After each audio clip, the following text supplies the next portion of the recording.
Welcome to 2-Month Review, a weekly books podcast that's slightly less tortured but about as mediocre as Tay-Tay's new album. We are the 2-Month Review, and we bring you a special episode every week in which we take a giant book. This season, we're doing Praiseworthy by Alexis Wright. Break it down, talk about it, banter, have a good time, hopefully introduce some people to some international literature, so on and so forth. I am Chad Post from Open Letter Books, joined as always by Brian Wood, author of Joytime Killbox. How you doing, Brian? Pretty great, Chad. So on and so forth. That is boy, if this is someone's first time listening to this, so sorry. I promise we're not phoning it in. Bro, if this is the first time you're listening to it and you're reading Praiseworthy, so on and so on is kind of fitting. How dare you, Chad? Canceled. You can't say that. So we're at the point in the book and the point in life. Goodness. Oh wait, Kaija's here. Hi, Kaija. Oh shit! Hi. Oh, you exist. It's also welcome Kaija, aka Narrative Haze. Well, Brian, is that a statement on your? Brian changed his name up last time, so I thought this was a thing that we were doing. I think it's fun. If you're watching, Kaija's under Narrative Haze this week, which I think describes either her mind or this book. I'm not sure, or both. How are you doing, Kaija? I'm doing great. I can pivot. I've come re-prepared for donkey true or false. I almost said donkey truth or dare. Oh, that would be awesome. Yeah. So I have a really quick question before we get going into things. This has nothing to do with the book. So as a wannabe educator, I know Chad, you do some education. Kaija, you have an illustrious role right now as a what are you, a guest lecturer at the University of Iowa? I'm actually done with that stint. Just kidding. Just kidding. But I was listed as a visiting associate professor, which what a way to say pretend. Nice. I have none of those qualifications, but you were visiting. I was visiting. This is true. But they did put my name on a door plaque, like a printed out door plaque, which that's more than I've ever had at my current institution, which shall remain unnamed.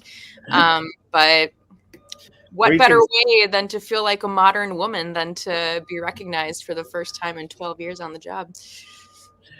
Woof! For anyone who is watching us live, first of all, smash that like button, subscribe.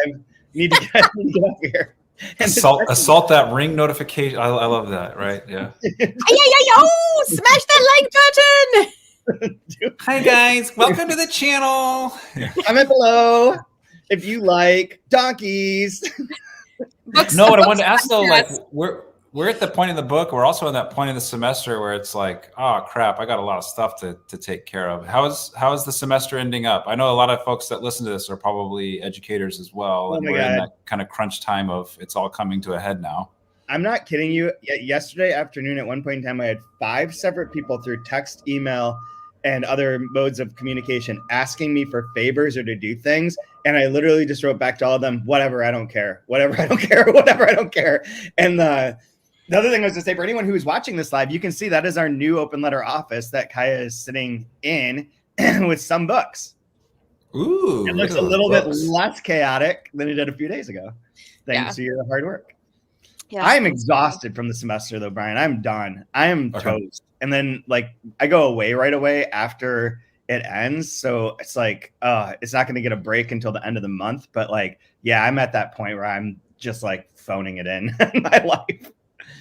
What I find interesting is I set up my course very purposefully to be extremely easy. And I messaged that from the very beginning. I can only promise you 3 things. One, I'm the dumbest professor you're going to have because I'm not an academic, so I'm dumb. So I have to be dumb with how I teach stuff. And I have to be dumb because if I'm going to grade something, it's got to be dumb so I can grade it. And so I'm dumb and this class is easy. Because I'm dumb, it has to be easy because I'm embracing it.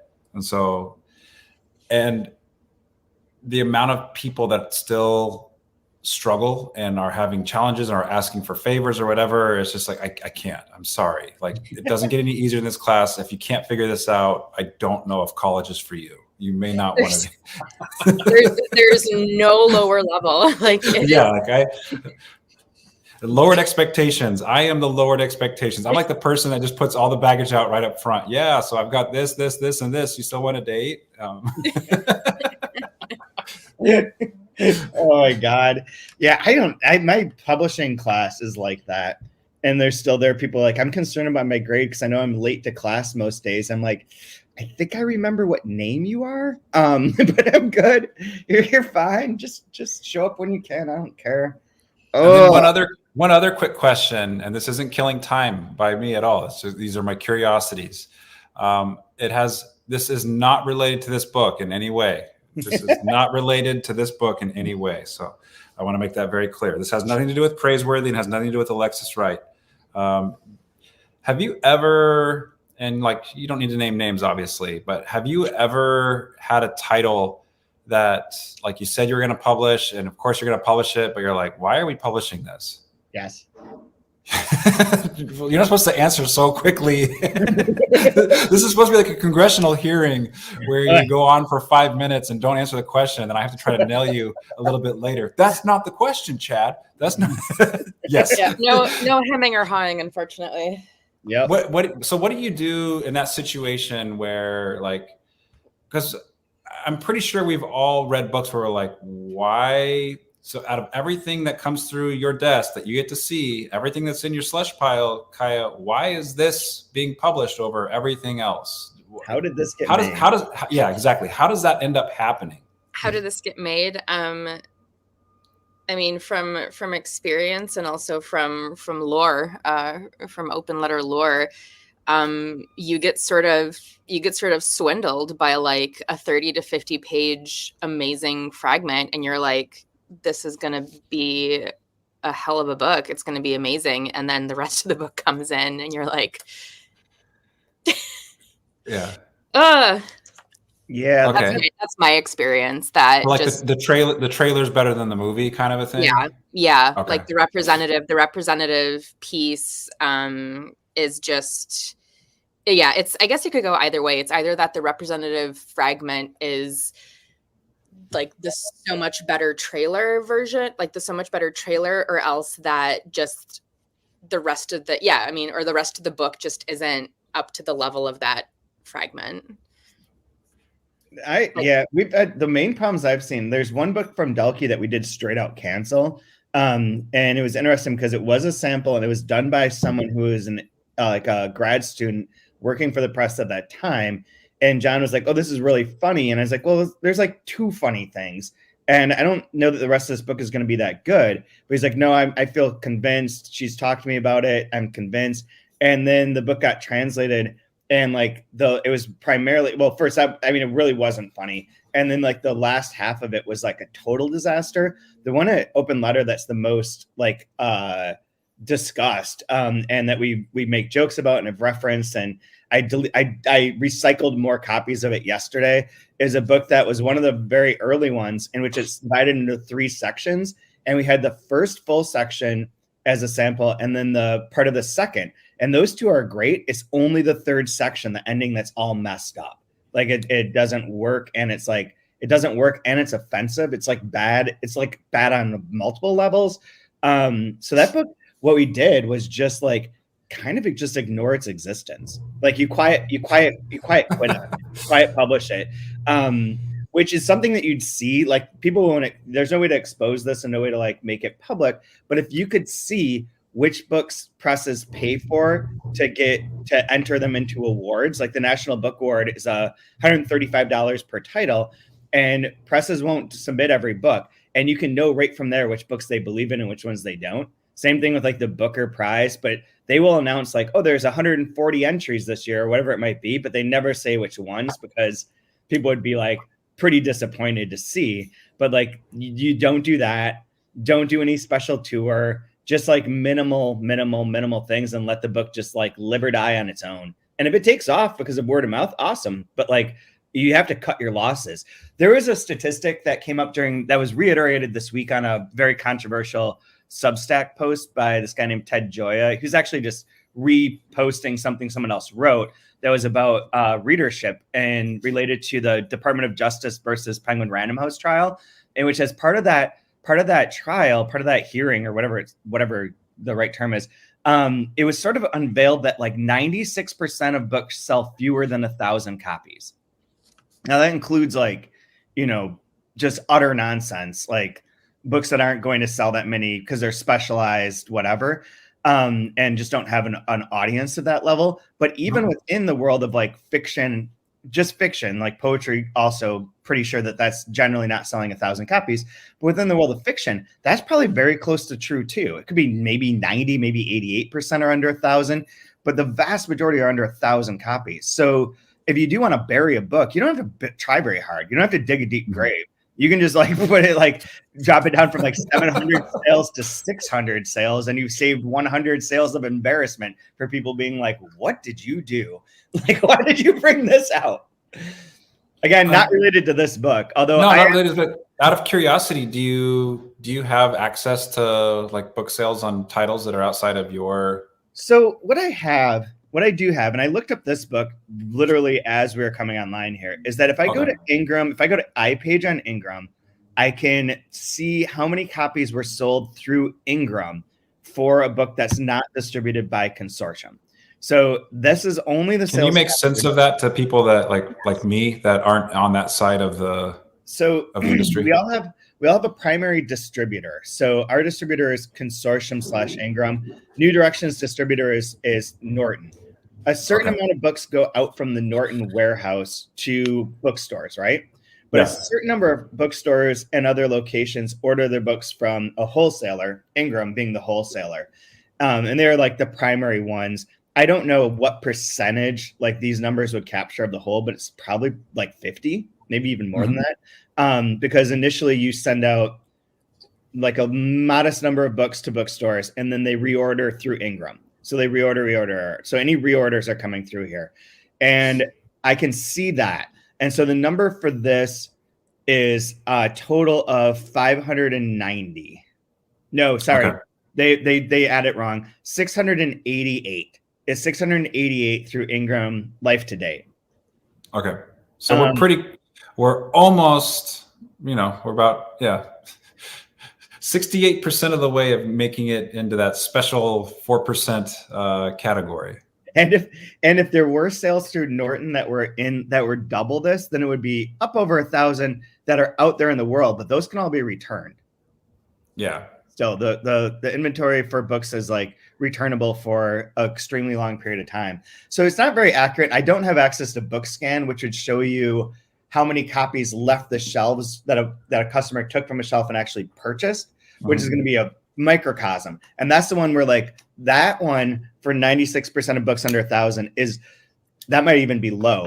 Like books that aren't just like purchased in a bookstore sitting there, which is what's actually moving off the shelf. Actually moving off the shelves is like a fraction of the total amount that you get out there into the world. So so it's pretty bleak. It's one of the things I really want to write about. I mean, we got into a fight yesterday with the Spanish funding body, which I really pissed them off by like saying that they weren't as good at their job as the Ramon Llull Catalan people. Apparently this is like kryptonite to their entire existence. And like it was like I went nuclear by simply mentioning the Ramon Llull, which was my intent. I wanted to provoke, and I'm very good at that. No. I was so pissed. Not you. I was so pissed. But I want to write about like the more of the costs and expenses stuff again in terms of an article I want to do on AI generation of like the arguments that we've made over the years for increasing the number of books, either by like diverse voices or translations, so like make more available. More people should have the right to be heard or to be put into this marketplace, that leads to sheer fatigue, and that the amount of money that everything earns goes down and the expenses go up. So we're creating a situation that's truly untenable, and that these funding bodies can help or not help, depending. But one of the things that I don't care if he hears this, I hope he forgives me. But Kyle Semmel, our friend Kyle Semmel, who translates from Danish, came to my class to talk about a recent translation of his called "The World in Barbara" by Simon Fruland. And it came out from Spuyten Duyvil Press, pretty small press, but they're distributed through Ingram. They've been around for, 30, 40 years. So they have like a reputation, they exist. And he was like, I don't think anyone's bought this book. And he made a joke in class, like maybe 12 people have read this book. Your class has 5 of them. And we went and looked on the iPage on Ingram's system that I can access. And they had sold a grand total of 5 copies.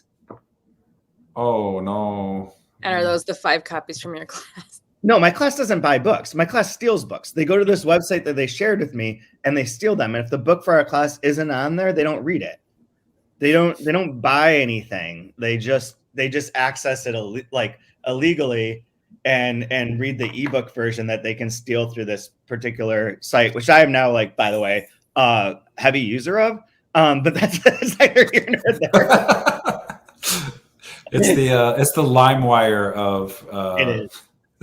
Word. When I'm typing in BitTorrent, I mean, the one that screwed them up, and that I have to right after this thing that I have to talk to the translator about is this graphic novel Milky Way, which I cannot open up and show you because I might be in violation of like pornography laws and international or across state lines, because this book is the most graphic novel I've ever read.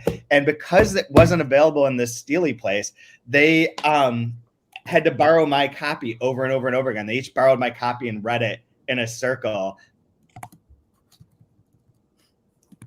With a chair facing, with one chair facing the person reading it. Yeah. So bro, that would be the best. So a quick follow-up that I have, and I don't know if it's interesting to the audience or not, but like for me on the artist side of books and books being made, I try not to think about like the mark. I should, but like, I don't know. In the literary world, you just want to make something like art for art's sake. There may like maybe only 5 people read it, and some publisher is going to lose money publishing it. Why? Obviously, like you want something to be a success. You want something to be widely distributed and widely read.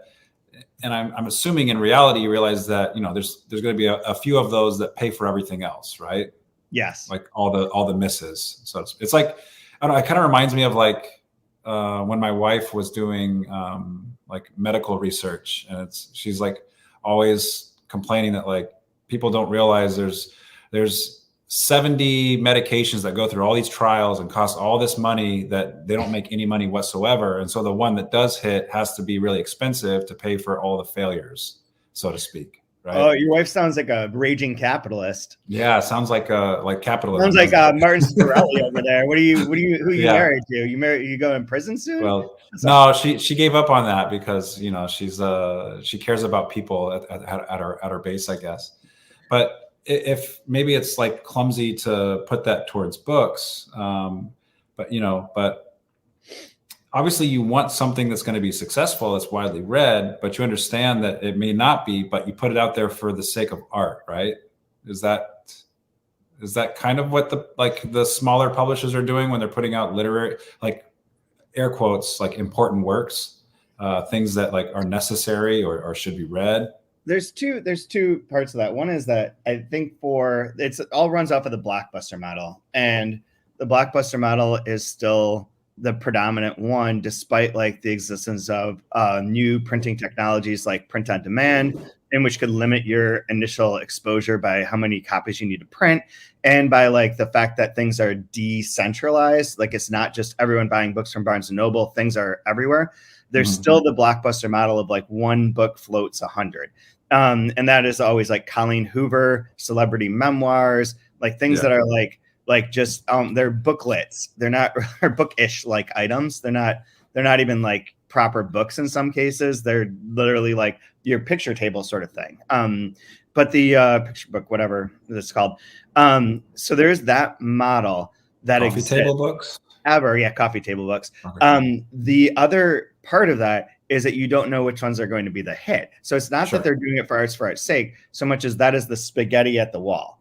And whatever ones then take off, you try and duplicate or center your forces around. And if there's a part of the spaghetti that falls off the wall immediately, then you just ignore that. Just like bury it, don't worry about it, forget about it immediately. There's like a lot of consternation among authors about this, where they're finding out that their books get very small initial print runs and then are put immediately into print on demand.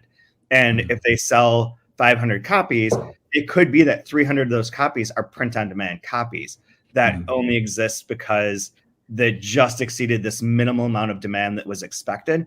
And that's very disconcerting. But for the publishers, you have to throw a lot of shit out there to find out if anything becomes that hit, because you don't always know. You don't ever know, or almost never know. And then the second thing is, for nonprofits, the point is the mission, and it is like fulfilling the mission through the literature being published, or the book type of books, whatever it is, being published. But the money isn't coming from sales in the first place, because the definition of nonprofit is that you're doing something that the marketplace is not sustainable by the marketplace as it's currently constructed. So given like the amount of competition, the various like difficulties of access to being able to promote books in traditional ways and being able to get into the bookstores, all the mediation that goes on, 99% of translations, 99.5% of translations will not make money. And for the nonprofits, like that's subsidized by funding, or in the case of the Spanish grant, of which shall not be named, non-funding. Although I think I may have figured it out. I may have broke them. And my nuclear bomb technique worked, which is definitely not a good sign for my future behavior. But my past priors have not changed. If you get really crazy, people give you what you want. But does that answer? Yeah, somewhat. I'm trying to think of like, I tried to look, but I can't find it right away. I was looking for New Direction's mission statement. So the other thing with with New Directions, the way that works as a business enterprise, one is that from a financial standpoint, one is that they do have some books. They do have authors from first of all, they have a trust. So there's money that comes from James Laughlin that helps subsidize the running of the operation. And that's been in existence since he passed away, right? Like that he set it up to like help New Directions backlist survive into perpetuity. It would have been like ideal if such a thing had happened for Dalkey Archive, where there's a certain amount of money that you're getting through interest every year to support the printing and redistribution, remarketing, whatever of the backlist titles. The second part is, and of those backlist titles for New Directions, they have many that sell perennially. And this is the other thing that like Random House cares about, like Dr. Seuss's Oh, the Places You Will Go, or whoever publishes that, because every year at this time, there are millions of sales to graduate students, right? Or to graduating kids, graduating students. And then there's like the Ernest Hemingways, the Fitzgeralds, the things that are like locked in where you know there's a certain level of sales continually. That backlist sales will earn far more than any of your front list titles. So you can throw a lot of stuff at the wall and take all your risks on your front list titles, and 99% of those don't make money. That's okay, because it's subsidized by the sales of these perennial backlist titles. Like once you get to like 1,000 backlist titles, if every one of them is selling on average 50 copies, that's 50,000 books that you're selling, which is far more than like the books that we'd sell of copies that we sell of new books in a given year. Even if you did 50 books, you probably still sell more of your backlist, which you're not doing anything with. So their mission can be to like to promote innovative literature, publish innovative literature, support writing of that sort. And in terms of like the actual financial construction of it, like the vast amount of their money is not coming from the new Cesar Ira book or from this Alexis Wright book. The money is coming from Tennessee Williams, William Carlos Williams, Kafka, all the things that they have that are like that sort of bit of it. And then like, interest from like an investment, all of which like makes it possible to do. But then to answer your question, like not every book, if you start viewing every book, every new book has to be profitable, depending on what you're including within that profitability. If you're not including, so the big five will not include like backlist money or other things that are from like that are coming in. Instead, it'll just be like a book in isolation. Cost of the printing, cost of the artist, cost of marketing, how many copies will sell, do these two things balance? What would the price have to be? How many copies would have to be sell to be equal? And then they include like an operating expense that's like attributed to every single book. Every book costs $12,000 off the bat because of like lights and a building and rent and employee salaries. And those two have to balance out. Now, if you're doing that as a for-profit company, you're putting like a lot of pressure on those frontless books, which is crazy. And knowing full well that 90% of them will not make money, 96 probably won't. And they become sort of like ways of making a spreadsheet out of ambition or out of like hopefulness, where you're like, oh, I hope this book will sell 4,000 copies at this price, and that way we will break even. You say, I can see that. That's possible. The Cardinals might win 84 games this year if I like squint hard enough at this lineup. Way to shoehorn in baseball. Thanks. You're welcome. But it's the same thing. It's a projection system. It's a projection system in which you're like, I can invent this idea as to why this might work, and I can convince myself that narrative, but it probably won't work.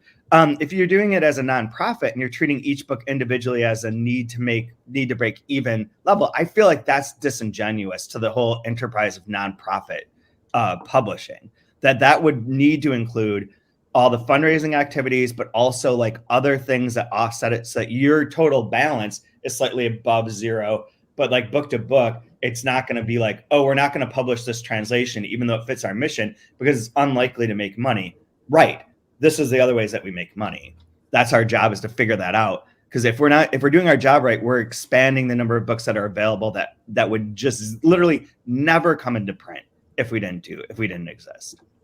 Yeah. Because I was thinking like, I don't know, maybe I'm like too idealistic about it, but like I feel like if I want to write literary fiction, which is what I'm writing, like my job is just to do the best book possible. And like, I don't want to worry about who's going to pick it up and why, and is this going to like hit with an audience, or you know what I mean? Like, and that might be foolish. Like maybe I should be thinking about audience. Maybe I should be thinking about, is it sellable? Right. But I think, yeah, go on. I have a response for you though. Well, go ahead, because I could rant on that for too long. I don't want to. I think I don't think that the sellable thing is necessarily a thing you'd be focused on, and this is a shot at all translators. But like one of the things that when I was talking all translators, almost across the board, just like double birds to all of you. It's double birds to you, Chad Post. Yeah, that's fine. I can take it. And I'll explain that. But I was talking to Kyle the other day about his new book coming out, and he's like, all the places he's placing essays that he's written, personal essays, getting things done, and the hustle is the part. So it may or may not be saleable, but for you as an author, I think the other part of once you've written an artwork or book, whatever you're satisfied with, part of your existence should be then to do whatever you can to make it get it to that audience. It may or may not be saleable, but you have to do some hustle. And sure. Translators, when this has been brought up, it's like, well, the authors can't do anything for the books that we're doing because they don't speak English, they don't have social media, they don't have connections, they're not here in the States, we're not going to bring them. All these reasons that's like nearly impossible. And the translators need to be putting out the books on social media, but be trying to find places to place stuff about their own work, to promote things like jointly, and to promote not just themselves, which is what they fucking love to do, but to promote the books that they're actually working on, and not just be like, I'm an author, I need to be on the cover, but be like, I'm an author, which means I have to work my ass off to find readers as well, because no one publisher can do this alone, no one person can do it alone. And when I've brought this up, translators are like, well, we deserve to be paid for that activity. And I'm like, oh, get the fuck out of here. No, you don't. Like, if you want to continue this as a whole enterprise, you might need to do a little bit of labor for that. Like, I'm sorry. And I know that sounds anti-labor and anti-payment. And I'm glad that Gen Z exists to argue for getting paid to cross the street. But if you want me to do another one of your books, you better be doing something that makes me feel like there's a reason that you're going to be helping, and not just being like a financial and emotional burden to my existence. You're a monster. You're just a monster. What's wrong with you? What's wrong with you? My jade stones are not helping. You're supposed to insert. Haven't you read the Goop article? You're supposed to insert those, Chad. Jeez Louise, man, you got it all wrong. The ones you don't see on camera. The ones you don't see on camera. I'm like all Rudy Gobert right now. I'm about to go to my darkness retreat. All right, here's the last thing, and then we can actually get into the book. And this is, I think, really good for Kai to chime in on this one too. Like, does the size, like, does this make it more difficult to like sell a book if it's coming in at like 670 plus pages? Like booksellers are like, man, that takes up a lot of space on the shelf. Or is that something that needs to be under consideration, or no? Does it matter? I feel like I don't know, Chad, I'll say Chad can chime in, but I feel like that's more of like a know your audience type of thing. So like for Open Letter, I know for a while, I don't know that Open Letter started it, but there was kind of like a love big books moment of like, we're not afraid of Open Letter's not afraid of publishing big books, long books. But there is also a definite sigh of relief when, after doing like numerous 300, 400, 500 page books in a row, you get a rush of books that are like under 200 in the terms of editorial schedule and doing the proofing and work and stuff like that. Like it's a nice reprieve. But I think especially in like the literary translation world, and even like you guys know Duck's Newburyport, like it's massive. It's not a translation. And I know that was a concern, right, for Dan when publishing that book. But I think there is a large faction of people who pride themselves, and a readership that prides itself specifically for loving reading big books or publishing them. But I don't. I know we've had like Declan on before. He's been to Rochester. We've got to hang out with him and have drinks with him and stuff. Is there like a house style that you would say like New Directions prides themselves, like this is our kind of book? A little bit, although I think they have a pretty wide net because they do like a certain amount of poetry, like this poetry book that's sitting here. I think this is from them. Well, I know their founder is like a failed poet from Harvard, right? Yeah, and that they do a lot of like the modernist and innovative style and things that are like things that fit in that world for the most part. That's how it's kind of hard to categorize, but it is more towards the innovative, like historically the modernist moment is important to them. In response to your question though, here's the two things. It's both at once. When you're talking about like marketing or getting readers for it, as I told my class how to do marketing presentations yesterday, and on two separate instances, they used almost the same line where it's like, oh, this book is really short. You can read it in one sitting. That's a selling point. And the other is, this is a big book that you can sink your teeth into and live in for a while. That's a selling point. Like that's either of them. Both are features depending on how you discuss them. But like related to that, so I can tell you that Miss Macintosh, which is 18,000 pages long, is sold 3,000 copies so far, 3,200 in fact. So 3,200 copies of that have gone out, but that also the size of it has been a feature, and the author's reputation as a feature, and the delay. Well, that's to the point of like the absurd, right? That's on like the absolute like, oh my god, look at that! I'll check that out. Like. It's one of the longest books. It's one of the longest books ever written, and it may have been supplanted, but for a long time it was the longest book ever written by a female, which I think I made this joke here before, but it comes in at, she said that it was 750,000 words, which indicates that it's written by a woman, because a male would have said it was 1 million. you gotta add a little extra to it. Sure. There's nothing. It reminds me of the we always I'm 5'8".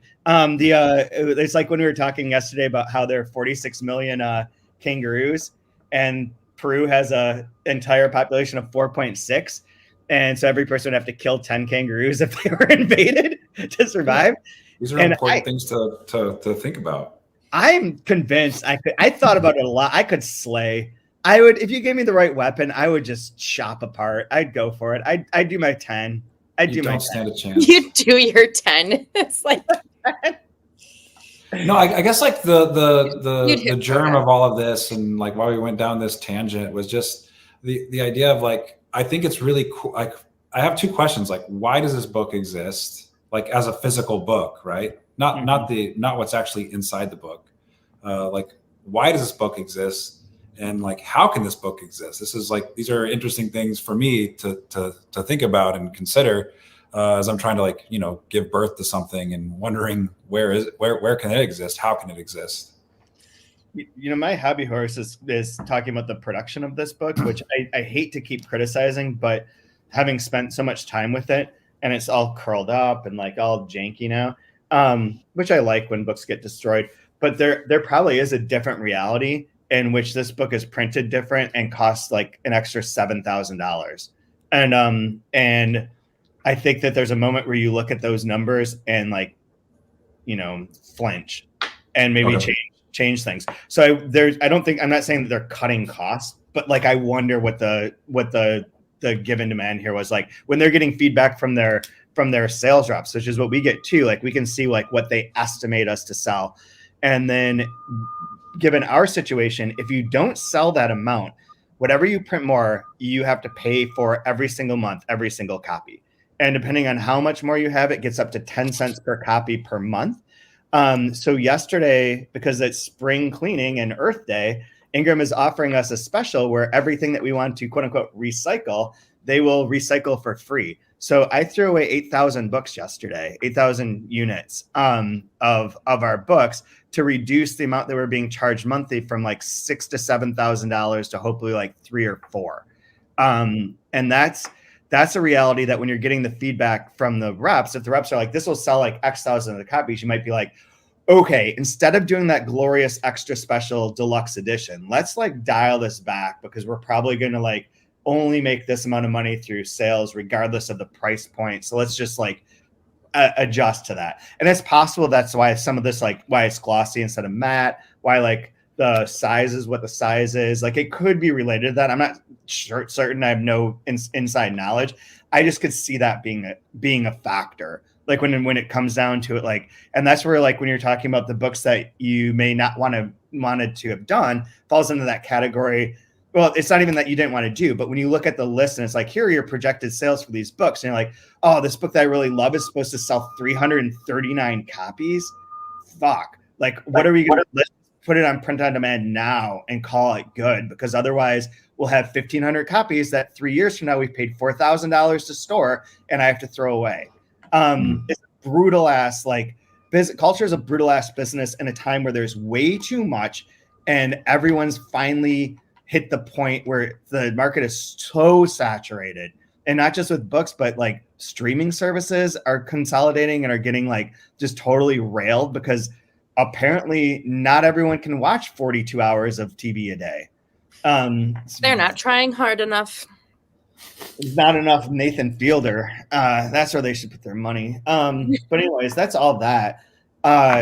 With the book, I don't know. Do you have anything else, Brian? Do you want to talk for like 5 minutes about the book itself? No. Those are some of the questions I have, and that I wanted to discuss. Because I'm coming this from an artist standpoint. I've been reading my Milky Way too much. One of the things that's interesting is on this list too. So bookmarks is integrated into the, I don't know how to get there from here. Oh, there it is. Into iPage's webpage for Praiseworthy. So it says that this book has received 9 reviews and 7 of them are raves and 2 are positive. Nice. Which surprised me because I didn't think I saw that many reviews. But anyways, for today, I'll briefly recount this and we can play a game if we want to walk us through the end of this. Okay, real quick, like, do you guys think that the people who did the rave reviews, like, are these people that we know who we could like confirm or debunk the fact that they've actually read the whole book? Or are you suggesting that people are skimming this book? Not at all. Not at all. Because I'll openly admit that I skimmed this section. Yeah. I mean, I didn't get to it. So like that's why the recap when at the beginning when Brian's like, oh, we can talk about what happens. Like I'm ready to ask, like, did anything happen? The only thing that happens, there's one plot point. Just the one. Just the one. That's new. Okay, so I looked at all 9 of these reviews. Wait, what? What? New plot point? New plot point. Oh shit. The one thing that changes, so we have it goes through the same cycle as always, going to get the donkeys, coming back from the donkeys, Moth in the graveyard, Tommy Hawk wants to leave, Aboriginal sovereignty is missing, people are on the beach getting pissed, they get attacked by the donkeys last time. That was a plot point. There's a lot of they're not getting attacked by dog time. This time there's a lot of haze. The super cop is there to investigate pedophilia, anti-Aboriginal sentiment. All those things are the same. And this one, Major Mayor Icepick decides that he is going to tell the government that that Cosman Steele is responsible for Aboriginal sovereignty's death, and that he is the head of the pedophile ring among Aborigines people. And so he needs to be stopped specifically.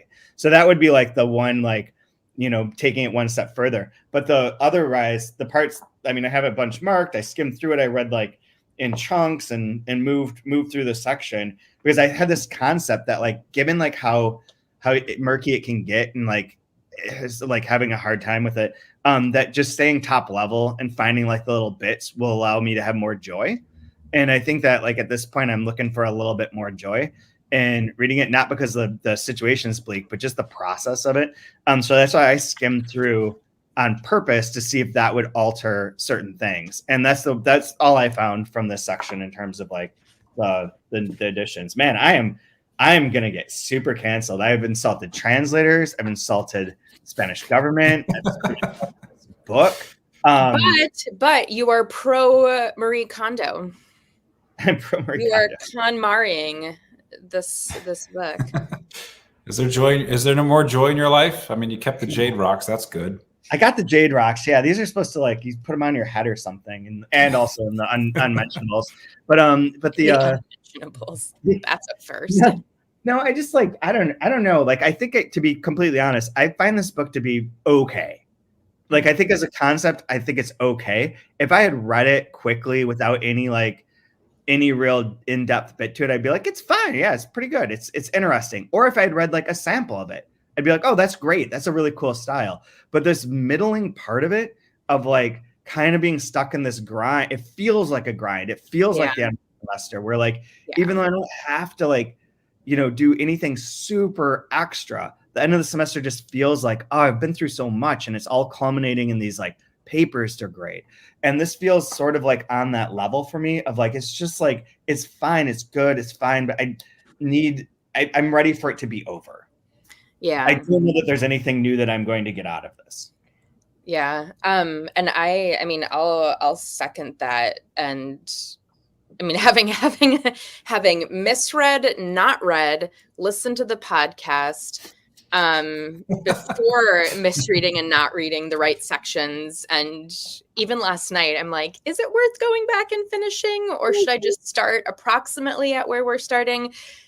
I like the way Alexis writes. I do enjoy it. I enjoy it very much. And I mean, the amount of times that I think I mentioned the amount of times that I brought, this book up, to the students in Iowa, was near infinite. Like almost every class I mentioned it, or I made notes in their workshops. I really enjoy the way she writes. I bought Carpentaria, but do I need 2 more weeks of this?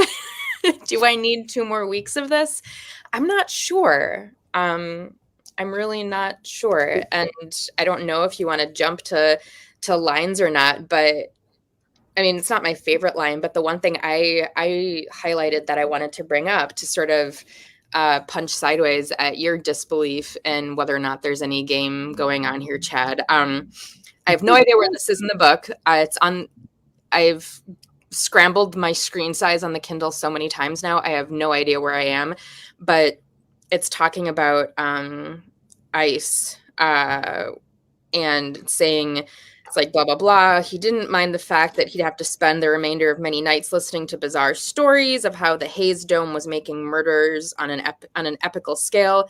And then this sentence, he liked the main game of this developing narrative being continuously repeated and redefined while traveling through every sequence of DNA in generations to come.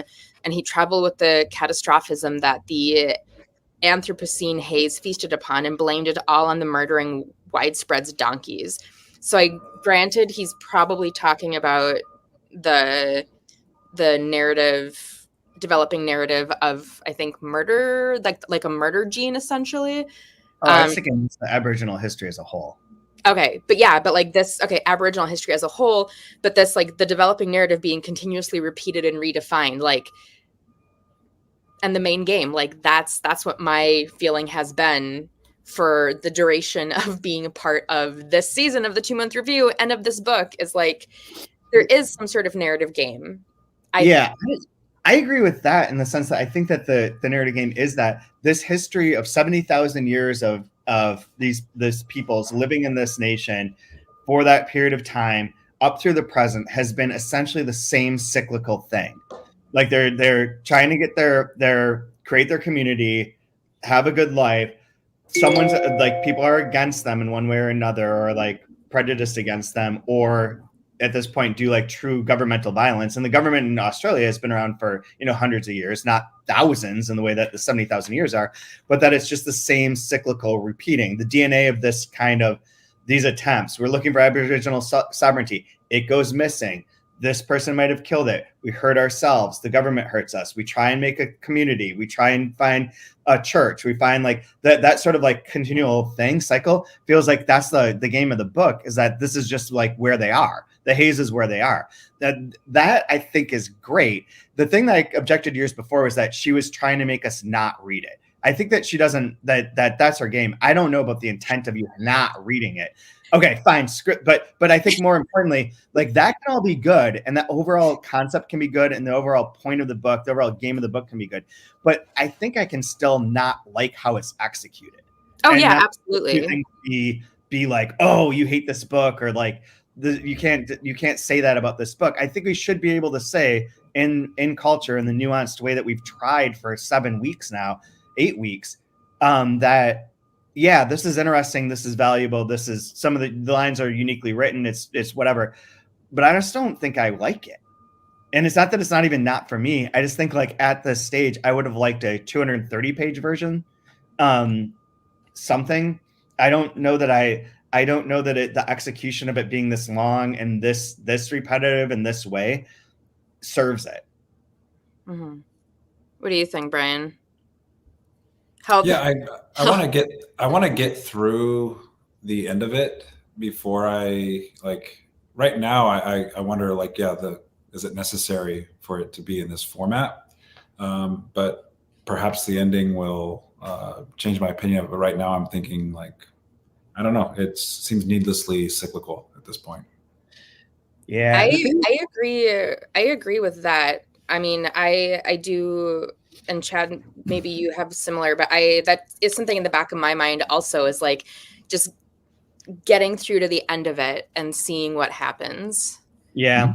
Because like part of that is holding out a hope that it will all make sense and it will bear fruit, so to speak.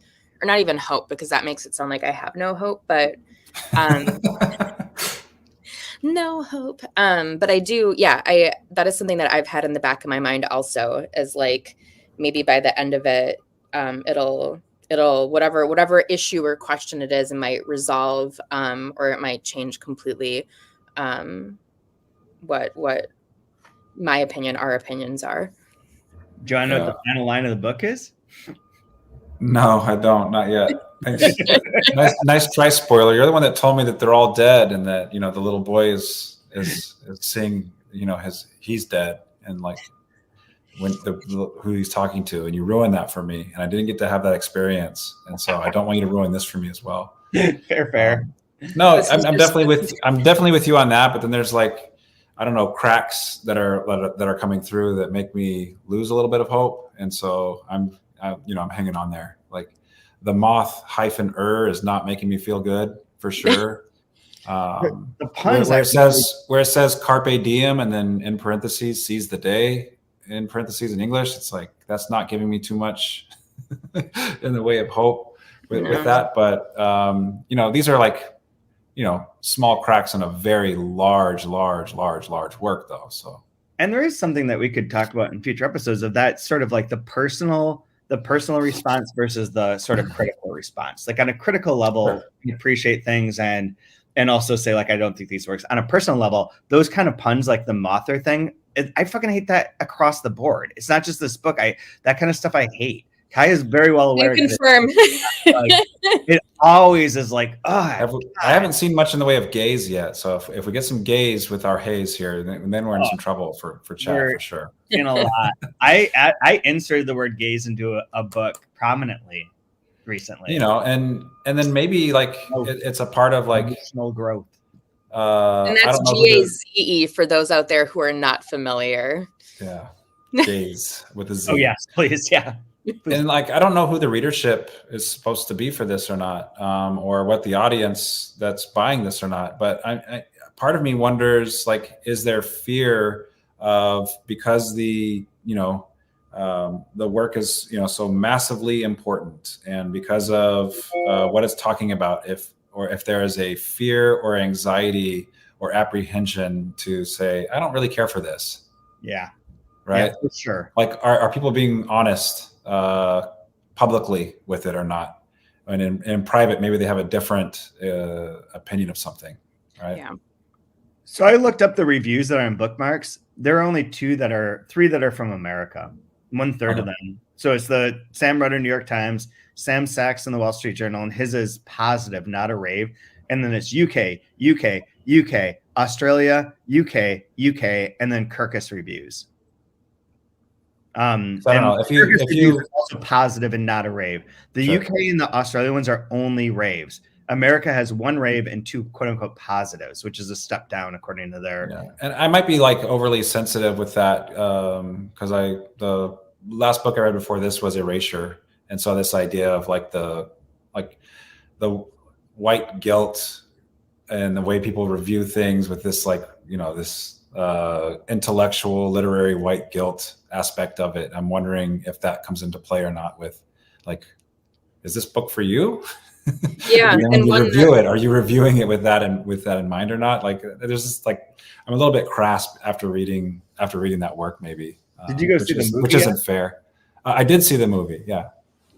It's a little on the nose, but very funny obviously, but really on the nose.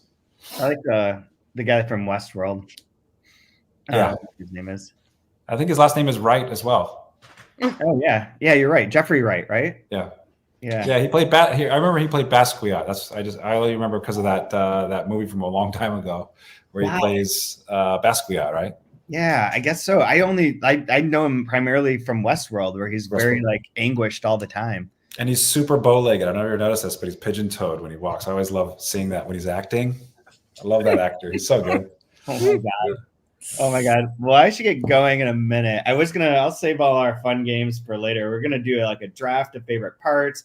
Kai has her facts about donkeys. I have one statement about apparently the interest in ice cream. Ooh, yes.